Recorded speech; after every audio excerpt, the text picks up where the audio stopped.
Nowhere to run, ain't got nowhere to go. May sound very on Mother's Day like, but I think I've heard that expression from some mothers at times. It feels like I have nowhere to run. I ain't got nowhere to go.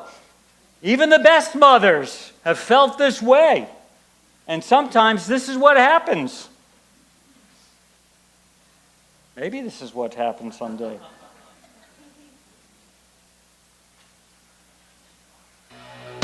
No, not that.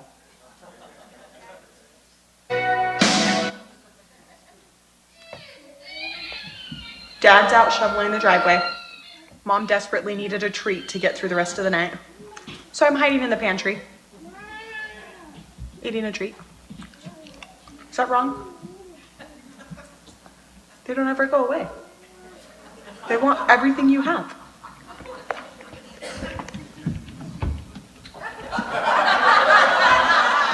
See? She's always there. Hi. Hi. Hi. Nowhere to run, ain't got nowhere to go, not even in the pantry or the bathroom or other places. Well, we're in the middle of our series, Born in the USA, and if you need to catch up, there's many ways to do that. You also can pick up a CD off at guest services just to find out a little bit more about some of the things we've been covering. And this, in a sense, is a part 2 of what we began discussing last week when we started discussing about impossible situations. Now I have to say that I really had a good mom growing up, and I really actually have to say that because she's actually here this morning, so I have to really say it. But, with all the good things, there were still some things that weren't so good. And the main thing that strikes me to this day is the fact of how she would dress my brother and myself. And she thought it was very cutesy to have us wearing the same outfit. So here we are. I don't know where she got those two little this plaid striped. I don't know what that is. And then there's this one that in my mind takes the cake, the golden vest things. And Dad, I have to pick on you even though it's not Mother's Day. Nice haircut there. But anyway, dressing up the same way. But besides that, things were pretty good growing up. But as I grew up, I started to realize that Mom had superpowers. And some of those superpowers you saw in the opening video where she kind of knew what was going on even when I thought she didn't know what was going on. And so through the years, as I've thought about moms, I've seen my own wife in action as a mom. I've seen my mother-in-law in action and many other moms. I really have come to the conclusion that this, and it's not in your message guide notes, this really is the perfect Mother's Day verse. I think it should be plastered on refrigerators, and this is it. Jesus says this, "Listen, I'm sending you out like sheep to a pack of wolves. You must be as cautious as snakes and as gentle as doves." And the idea here is that they've got to walk that fine line of knowing exactly what's going on and at the same time being sweet, nice mom. And so it's quite the dance, quite the tension of walking through that. And again, to me, it's superhuman strength. It's really seeing them speak into what to me seems impossible when they would figure these things out. I was not really feeling like going to school one morning. Actually, I felt like that every morning, but this morning I was going to act on it. And so I came up with this scheme. Please don't do this, you might get burned. What I would do is I'd take my little desk lamp and put like the heat on my forehead, and then very quickly I'd run upstairs while my mom was still in bed. I said, "Mom, I don't feel good. Put your hand on my forehead." She'd go, "Ooh, you feel pretty warm. Maybe you should stay home from school." And so I would do this, and it worked maybe once or twice. And one time it worked. I was in high school, probably 16 or 17. It's not sick, 16 or 17, and I went up and I did the whole thing. And she said, "I guess you shouldn't go to school today." And then what happened though was that night there was a youth group event going on. We're actually sleeping over at the church. And I don't know if it was about 9:30 in the morning that she actually wrote on a piece of paper, that's all we had back then, piece of paper, she wrote, "I think David's getting better. I think by 3 o'clock he'll start to talk, he's feeling really better. I think he's going to try to get to go to the youth group thing tonight. And she stuffed it around, put a little time stamp on it, and stuck it somewhere. So sure enough, that happens. And she, I don't know, it's 3 or 4 o'clock. She pulls that out, and I'm going, how did she know that? And my mom didn't lie, so I knew she had not just written it. She had written it in the morning. You see, she could be in what I would consider a kind of impossible situation and should make it possible. She was as gentle as a dove and as wise as a serpent, as some other translations put it. So this idea of this being able to navigate in impossible situations, we've all seen that with our moms, or some moms. And we've seen that that's just unbelievable how they did that. Well, Daniel's in kind of the same situation, but it's a life situation. He's in an impossible situation. And especially, we started talking about that last week, but he's been taken as a 15-year-old to a foreign country. His city has been wiped out. His parents were probably most likely wiped out. And now they were trying to indoctrinate him into this whole system. And so he's stuck in this place. And the first few weeks we talked about him being trapped and being stuck. And what's amazing about Daniel is no matter what seems to come his way, he just doesn't survive. He thrives. He doesn't compromise. He doesn't shrink back. He embraces who he is as a person of faith and continues to navigate through. And he does that, again, not just surviving, but thriving. And this situation comes up, which we introduced last week, in Daniel chapter 2, and this really sums up what's going on. And this is the other people that are involved in the situation say this: nobody anywhere can do what you ask. What you are asking is impossible. And what they had done, and we're going to fly through that section, but what they had done is Nebuchadnezzar had this dream, and he had all these magicians, these dream interpreter people all around him, and Daniel and his friends were a part of these nobility that had been stolen from Jerusalem, and now they were trying to get them up to speed so they could join this cluster of people and do all these kinds of things. And Nebuchadnezzar has this dream, and somehow in his mind, he gets this idea that if these guys are worth their salt, they ought to be able to tell me what the dream I had was, and then they ought to tell me what it means. And that is just impossible. They were wanting him to tell them the dream, and then they could make up something what it means, but he wasn't buying it anymore. And so there's this impossible situation, and he gets so angry at them that he says, if you can't tell me, you're going to all be executed. And that includes Daniel and some of his friends, and they're just, again, in this impossible situation. And as we left last week, we saw that in the impossible, there is possibilities. Impossible is possible. And so no matter what you and I are facing, we're probably not facing the same circumstance that Daniel is, but somehow Daniel, he navigates through these things. And he does it from age 15 to into his middle 80s. At every age and stage, he navigates well. He does it right. Not for this week, but last week we saw the why the impossible. So if you want to go back and find out why God allows these things to happen, we talked about the why of the impossibility. But as we get back into Daniel 2, we're going to start to look into the whole idea of what to do with the impossibility. And again, in these verses 1 through 12, we see this whole situation unfolding. I love this line here. Well, I don't really love this line, but it's terrible. He says, if you can't do this, I will cut you into pieces and your houses turned into piles of rubble. I will erase you from existence. There'll be nothing that says you were here. This is the impossibility of this situation. And again, they say this is just way too difficult. So what do you and I do when faced with the impossible? Because all of us are either coming out of it, and we're trying to figure out what that just meant, or we're in the middle of it, or we're going, or it's just on the horizon.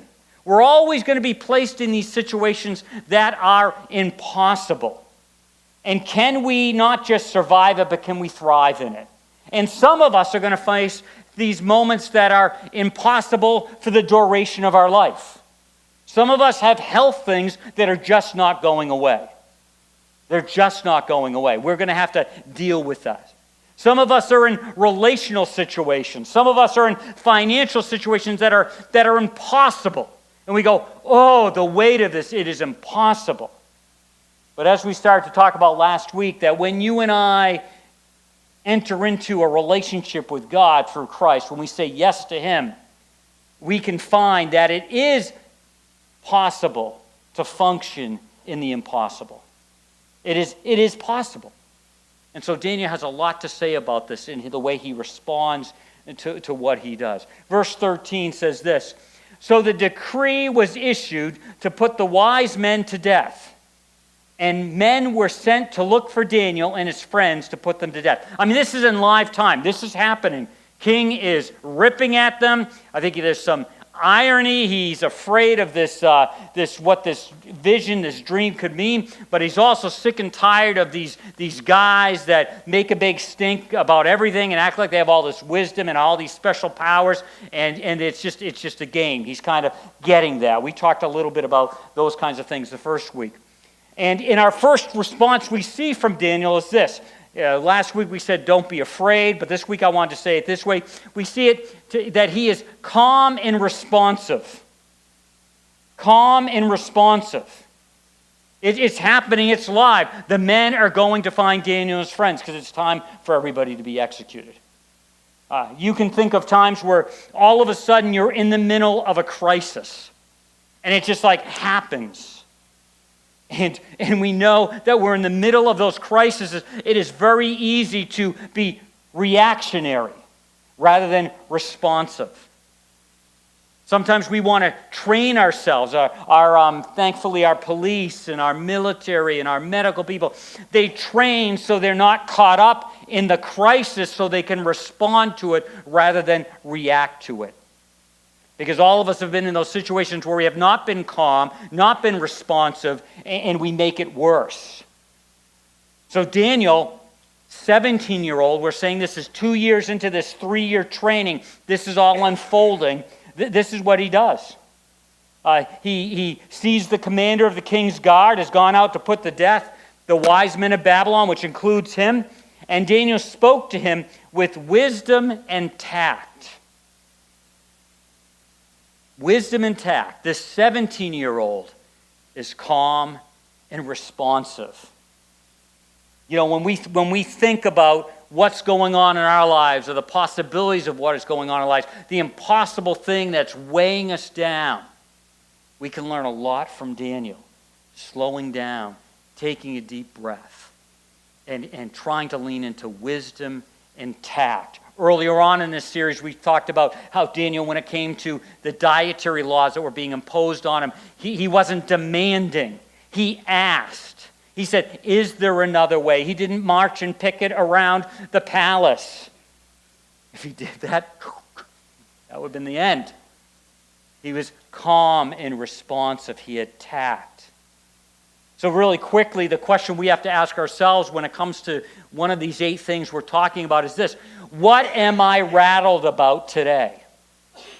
What am I rattled about? What is unnerving me? What is causing me to sleep? Because it's interesting, Nebuchadnezzar is not being calm and responsive. He's freaking out and being reactionary.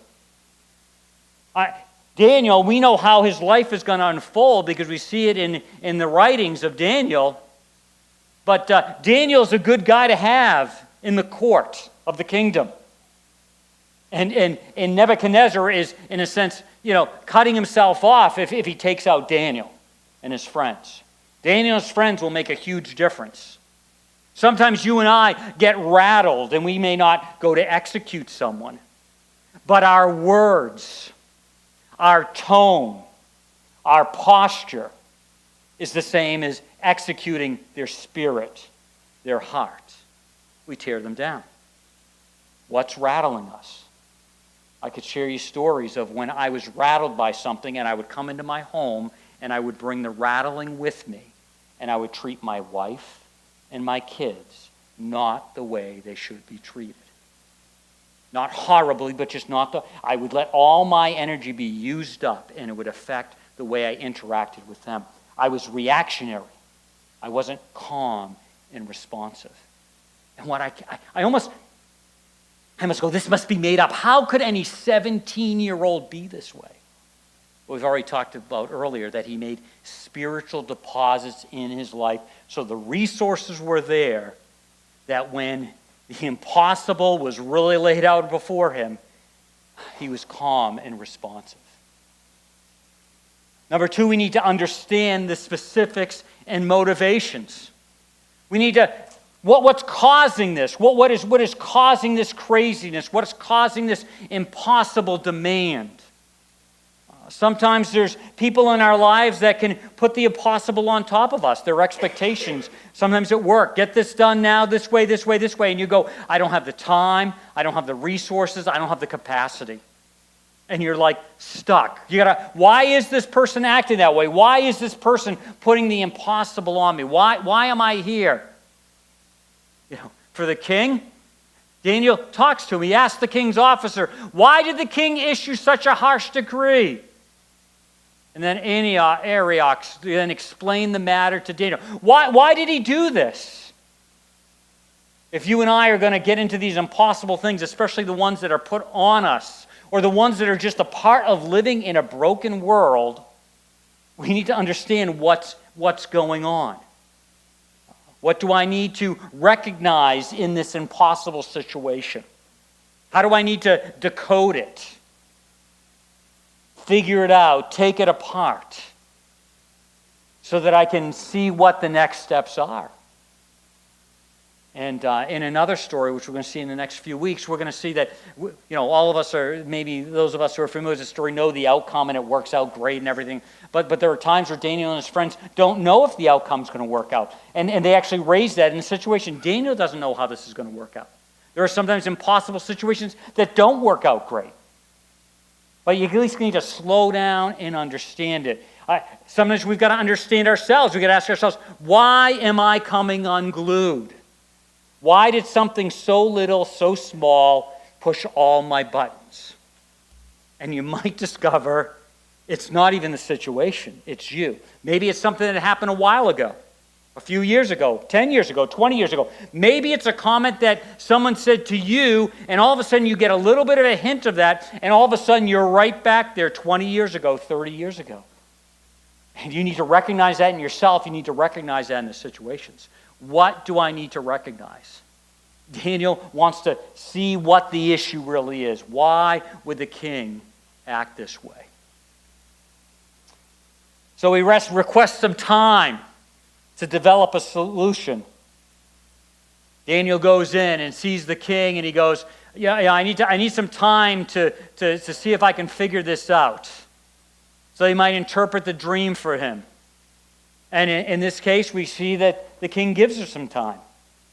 Sometimes just being reasonable. Sometimes you and I need to look at the answer that's right in front of us and go, that doesn't seem like a viable answer. So you request time. We're going to see that Daniel spends time in prayer when this happens. He goes to the king. He just figures out that he goes to the source of the problem. He didn't wait. Sometimes when you and I have a problem, it paralyzes us and we do nothing. Now, there are times to do nothing. But there's sometimes where we do nothing, not because it's some strategy, not because we're trying to work the problem out. We're doing nothing because we're just doing nothing. We're procrastinating. And we need to ask ourselves, why am I delaying? Why am I not engaging in whatever this impossibility is? Why am I not working the problem, trying to figure it out? And we may get to the conclusion, it's going to be just the way it's going to be. But we're kind of letting it run us rather than us trying to run it. Why am I delaying it? Why am I procrastinating? When I was thinking about this, I noticed on the outside of my house, we've got a little hornet's nest forming. And, this isn't it, but this is a sample of it. And, this is in obviously speed time. These hornets aren't this fast, but they're working their way. And Right now, it's not a big deal, but eventually that hornet's nest gets to be a big deal. It gets bigger and bigger and bigger, and eventually those hornets are going to start to bother us, start to create problems. Yet right now, you can kind of just put it off and not deal with it. This was another hornet's nest that kind of left too grown. Isn't that gross? It looks like a guy, but that's a real hornet's nest. And, that got to be a huge problem. Some of us have the bees collecting in the eaves of somewhere of our lives, and they're starting to make the hornet's nest. And it's not really bothering us that much. So we just keep putting it off. Maybe it's your marriage. Maybe it's the bees are starting to buzz around, and now the hornet's nest is this big. And you just keep putting it off, and putting it off, and now you're starting to find bees in your house, and you're just not dealing with it. It's getting bigger and bigger and bigger and worse. Maybe it's something else. Maybe it's another impossible situation. Maybe it's your health. Maybe there's some things you can do. We joked about Big Macs last week, didn't we? And maybe that's something you can do. Whatever it may be, is there a little nest being formed? And we just kind of procrastinate and we delay, and it gets bigger and bigger and bigger. And at some time, it becomes a huge, huge problem because we've let it just kind of hang there. Even now, you may be thinking, oh yeah, I've got 2 or 3 of those. I've got a lot of those. Maybe I've got a nest that's huge now. Why keep delaying it? It's going to get worse. Daniel doesn't do that. He takes time, he engages, he starts to put some actions in place. Develop a support team. Friends. Some of our friends are not a support team. I'm talking about the 3 or 4 or 5 people you would call if you needed something. If you needed someone to pray for something, who would you call? Who are those 5 people that you would just pick up the phone immediately? There's an accident, there's this that happens, and you call these people. Do you have those in your life? Daniel did. Daniel returns to the house and explains to his 3 friends, and he urges them to plead for mercy from God of heaven concerning this mystery, so that he and his friends might not be executed with the rest of the men of Babylon. That's one reason we emphasize small group, community group, service, because you get to know other people. Here is great, but when you're sitting in rows, you don't know other people the same way when you sit in a circle. And as you sit in a circle, you start to say, there's somebody I would like to be praying for me when I have a need. And then hopefully you become the kind of person that they say, there's somebody I want to have praying for me, and you're that person. You develop a support team. You develop friends. And so the question we ask ourselves is, what kind of friends do I have? Do I have those kinds of friends? Do I have friends that I would say, plead for mercy from God of heaven concerning what's going on in my life? And you say, I'm happy to have that person praying for me. I have a few people that continually now, they're older folks. I've had connections with them over the years, and I get emails, or I get little notes, or I get little Facebook things that just say they're praying for me, and they pray for me every Sunday. And I love that, because I know when they're praying, I just imagine wherever they're praying, some are down south, some are up north. I'm just imagining them sitting in their place where they're praying. One sweet older lady lives in an assisted care place, and I'm just imagining, it's a big skyscraper kind of thing, 15, 16 floors. Maybe that's not big, but it's big to me. And it's this big building, and she has a little spot in there, and I know this morning she was praying for me. And she was supporting me in that way. So what kind of friends do you have? Do you have friends that will speak into your lives? We talk about this often. Do you have a friend like this guy? Do you have friends who exhibit any of the following traits? Low energy, tangled hair, or self-righteousness? Do they drive a 40-year-old VW bus or have an obsession with farmers markets? Do they annoy you? If so, your friends might be vegans. And you know what? Real friends don't let friends eat vegan. Wouldn't you rather see your friends nourishing their bodies with complete proteins and tasteful enjoyment? But they can't do it on their own. They need your help. And unless you're the beef jerky fairy, you can't help them on your own. That's why Beef Jerky Outlet is here to help you help your vegan friends. They have an array of wonderful jerkies that make the perfect gift to help your friends rise above the challenges of veganism. Be a good friend and help your friends with the gift of jerky.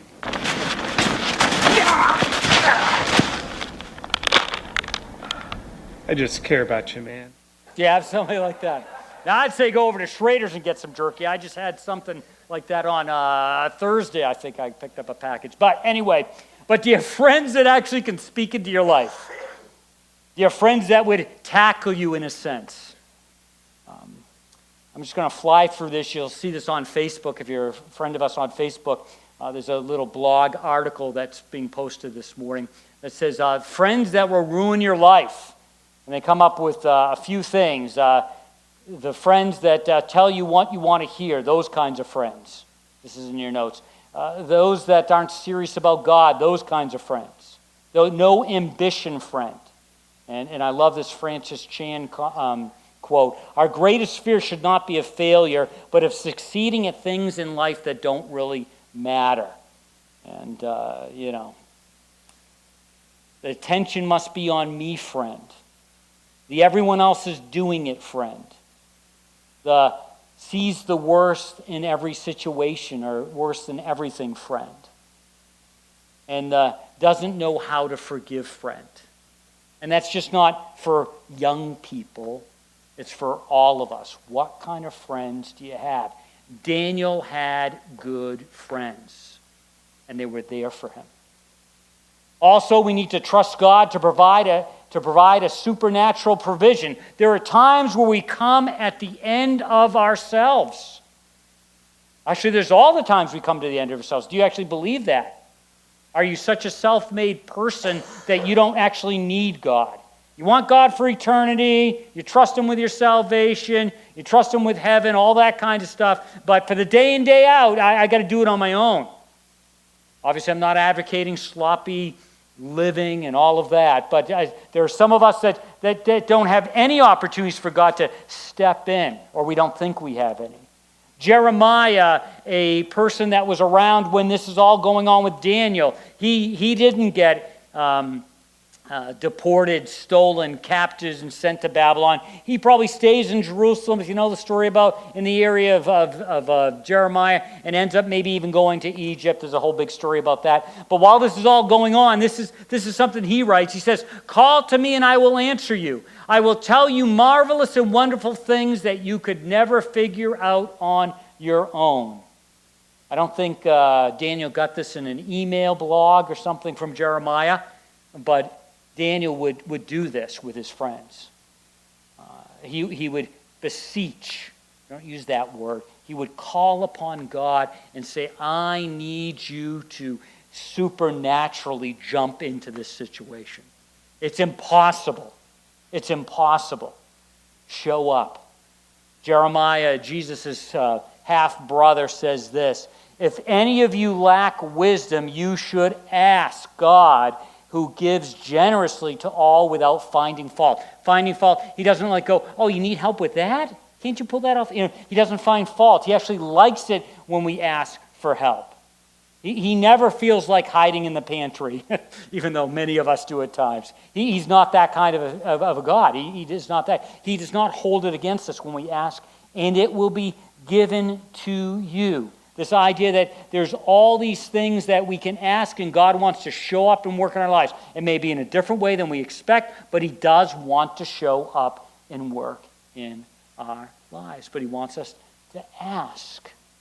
Rick Warren talks about this, and he paints this picture that when he gets to heaven, he goes into this big storage area, and he opens up this door, and he finds this section called the Rick Warren section, and he finds all these things, all these circumstances, all these even items and all this stuff, and he finds little tags on it, never asked for it, never asked for it, never asked for it.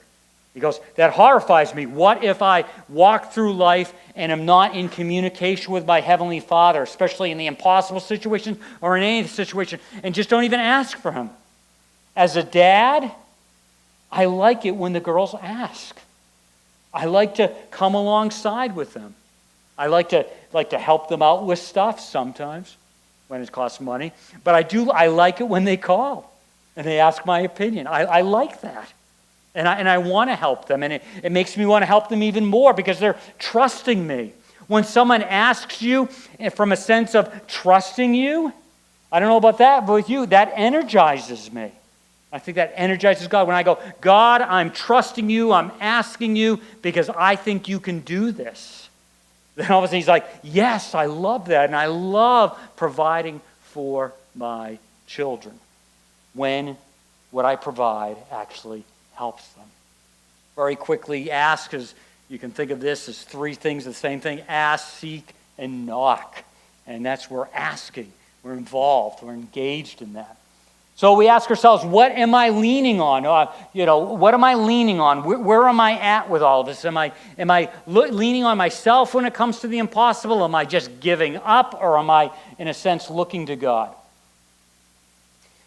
6, get my focus off myself and onto God. We call that worship.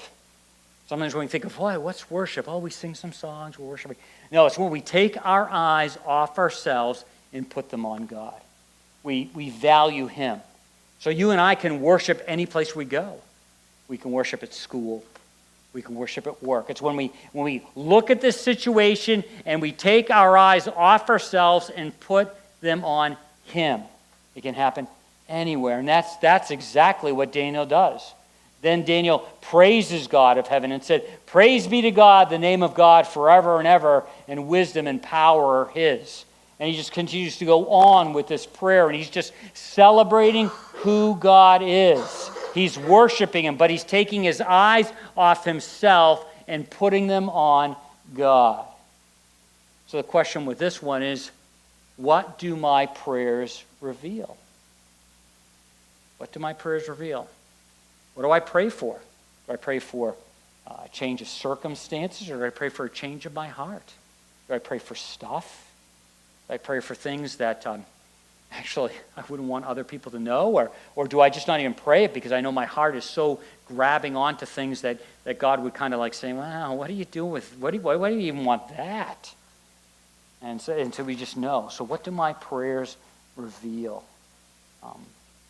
For Daniel, real quickly, he praises God for who he is. He honors God for what he does, and he thanks God for helping him. And, if you go through, you can see how those ideas line up to what Daniel prays. I know those of you guys are fascinated, taking notes, are going, is he going to click the slide? He's ready. He's trying to finish. Yeah, it will be online with the blanks filled in. Sorry. All right, number 7. Leverage what God provides to make a difference in others' lives or in lives.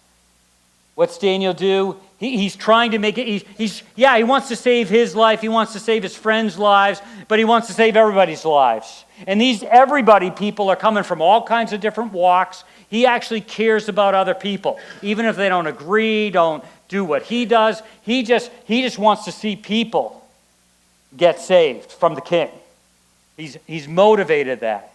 So when the Lord provides something for you and me, when he works in our lives, when he gives us some kind of resource, some ability to help another person, do we just keep it to ourselves, or do we leverage it to make a difference in somebody else's life?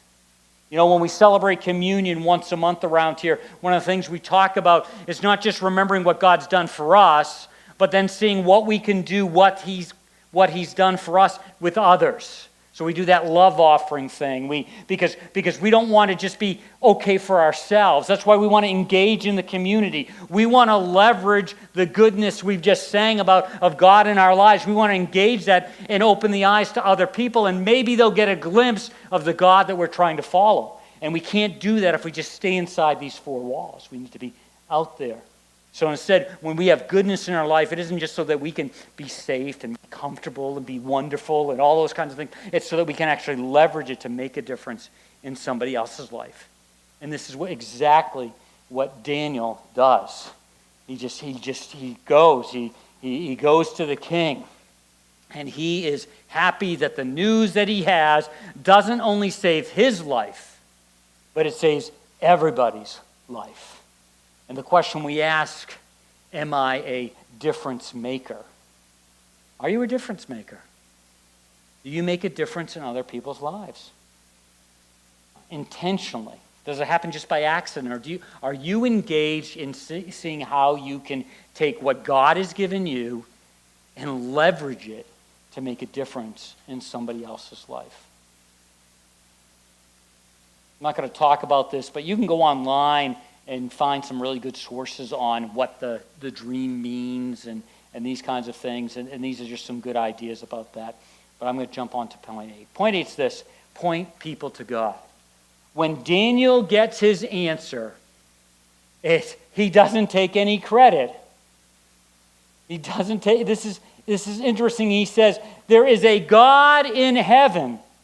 He doesn't come in, I might have gone in and gone, hey, King Nebuchadnezzar, I was up all night long praying. Me, my buddies. And I have the answer. Listen to what God told me, but listen to what I have to say. He doesn't do that. It's all pointing to God. He pushes that this is because God showed up. It's not about him. He says there's a God in heaven, and what's amazing is Nebuchadnezzar starts to get this. Nebuchadnezzar is one of those kings we talked about earlier that eventually will make a decision to follow God. And this is planting some of the seeds of that. Nebuchadnezzar responds inappropriately, tries to worship Daniel and all this kind of stuff. He's like, no, it's not me. He continues to point to God. When you and I find ourselves in impossible decisions and God starts to pull them together, do we kind of say, yeah, again, I'm that self-made person? Or do we really understand that we ought to be pointing to God? He gives the dream. He shares what it was about. The king falls prostrate before Daniel and pays him honor and orders that an offering and incense be presented to him. Wrong thing. He's not getting it. The king says, surely your God is the God of gods and the Lord of kings and the revealer of mysteries, for you're able to reveal this mystery. And then the king does all kinds of wonderful things for Daniel. And listen to this. At Daniel's request, the king appointed Shadrach, Meshach, and Abednego. So it's just not about Daniel. He's trying to bring everybody along with him. It's not about him just arriving. He's bringing everyone along with him. And that's a heart that's pointing to God, because it's not about him. So we ask this question: am I making a lasting impression which positively points to God? I'm always making an impression. Sometimes I'm always making a lasting impression. The question is whether it positively points to God. And I found people that can negatively point to God, but positively pointing to God. Impossible is possible. Let's pray. Father, we just thank you for the story of Daniel. We thank you for the way he had the depth to handle it in such an amazing way. And even me at 52 wonders if I would have been so mature in the way I handle it. And so, Lord, there's plenty for me to learn in this story. And I pray that my friends in this room would start to just mine the truth, dig the riches of this story, and find maybe 3 or 4 of these things that could be integrated into the way they operate their lives, so that they could ultimately be pointing to you. And they also could find that they have a power and a presence, as we talked about last week, to face the impossible things in their lives. We thank you. In Jesus' name, amen.